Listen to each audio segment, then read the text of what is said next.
আসসালামু আলাইকুম, welcome to my new video. কেমন আছেন সবাই? এই গরমে কাঁচা আমের জুসের মতো প্রশান্তির তো বর্তমানে আর কিছুই নেই।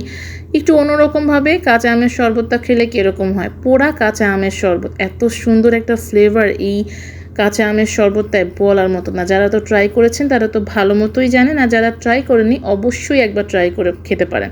আশা করি ভালোই লাগবে। কাঁচা আমগুলো পোড়ানো কমপ্লিট। এখন একটা সাইডে ঠান্ডা হওয়ার জন্য রেখে দিয়েছিলাম। ঠান্ডা হয়ে গেলে খোসাগুলোকে ছাড়িয়ে নেব। এর সাথে তেমন কিছুই না, যেগুলো কাঁচা আমের শরবতে যায় সেগুলোই, শুধু পুড়িয়ে নেওয়ার কারণে শরবতটা থেকে একটা স্মোকি ফ্লেভার আসবে, এত দুর্দান্ত লাগে। এই যে খোসাগুলোকে ছাড়িয়ে নিয়ে একটা পাত্রে নেব এবং দিয়ে দেব সামান্য পানি। পানির সাথে একটু কচলে পাল্পগুলো আলাদা করে নেব। এবারে ব্লেন্ডারের জারে কচলিয়ে পাল্পগুলোকে নিয়ে নিব এবং ব্লেন্ডারের জারে নেওয়ার সাথে তাতে দিয়ে দিচ্ছি স্বাদ মতো চিনি, এক ফালি কাঁচামরিচ, আর যাচ্ছে বিট লবণ, আর সামান্য পুদিনা পাতা। সব কিছু ব্লেন্ড করলে ঘন একটা জুস তৈরি হয়ে যাবে, অসাধারণ। আল্লাহ হাফেজ, টাটা।